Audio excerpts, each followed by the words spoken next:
Hi, I'm Troy Ray. I'm the pastor of Lakeshore Family Fellowship. I was reading a book recently called Through the Gates of Splendor by Elisabeth Elliot. It's a fascinating book, a story that at the time of its making went around the world and was on the cover of Life magazine back in 1956. I think it's been long forgotten now, but I wanted to share a piece of it with you.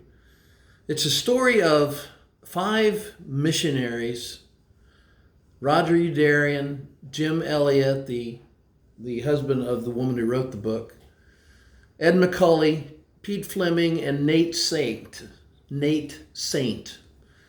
Five missionaries in the rainforest of Ecuador who determined in their hearts that God wanted them to reach the Waorani people. And these people were noted for being very violent toward people who tried to make contact with them, and even amongst themselves. The tribal groups that lived around them had nothing to do with them, but these five men felt like God was calling them to take the message of Jesus Christ. They prepared the way by developing a system where they could lower gifts from an airplane. And they did this for a period of time prior to going near to this group.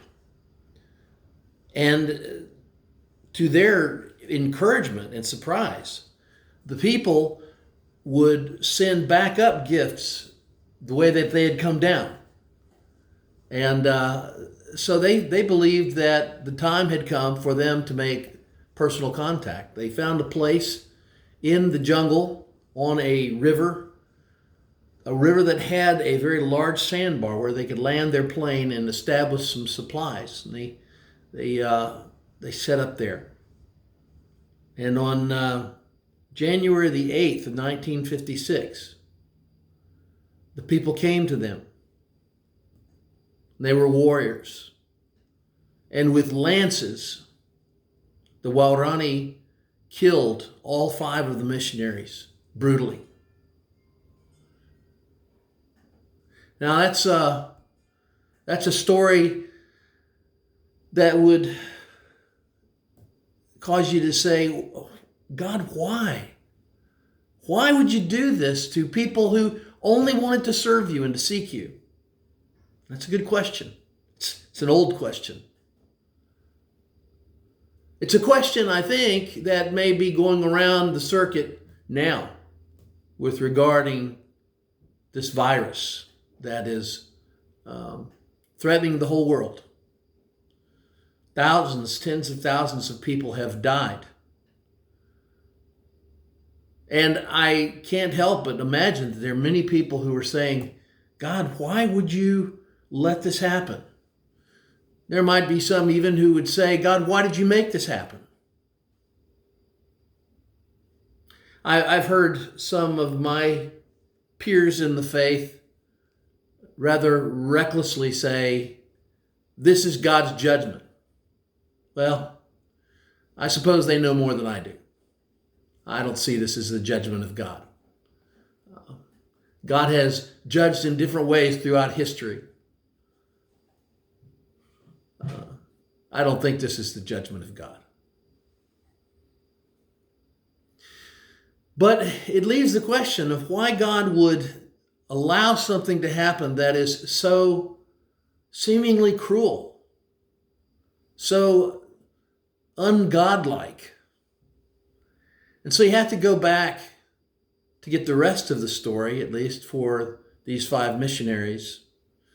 Elizabeth Boyd, who wrote this, or Elisabeth Elliot, who wrote this book, she and the sister of one of the missionaries, Rachel Saint, went back and lived among the Waorani people, learned their language, developed a written language, and began to tell them about Christ.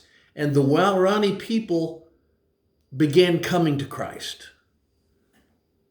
There were five men in that tribal group. all five, who had speared to death this woman's husband and the other woman's brother, the father of several children. These five were living there, and they also accepted Christ and recognized the wrong of what they had done.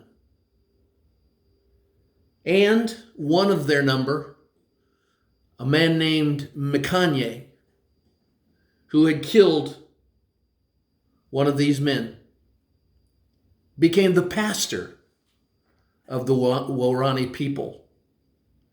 And so we don't know the end of the story until we get to the end of the story. I don't know what the end of the story is with the COVID-19 virus. I know that it has captured our attention. But I also know that we are called to live like resurrected believers during this time. To be morbidly fearful is beneath us. To live out of such fear is beneath us. To go to stores and hoard everything we can get our hands on is an action based out of fear. And it's an action that kind of says to the other guy, I got mine, screw you. That's not how we're called to live. We're going to come through this. Now, I don't know many people who have been in my circle who have been significantly touched by this virus. It could get scarier. It could be that a lot of people that I know wind up catching this virus. It could be that I or Cindy wind up catching this virus. And it could be that people die. But I'm going to tell you, just like those men lived their lives for Christ right up to the moment that they died, we are called in this crisis to live out our lives, in our lives, the resurrected Jesus Christ. And to let that show in everything that we do. I love you. We'll talk some more.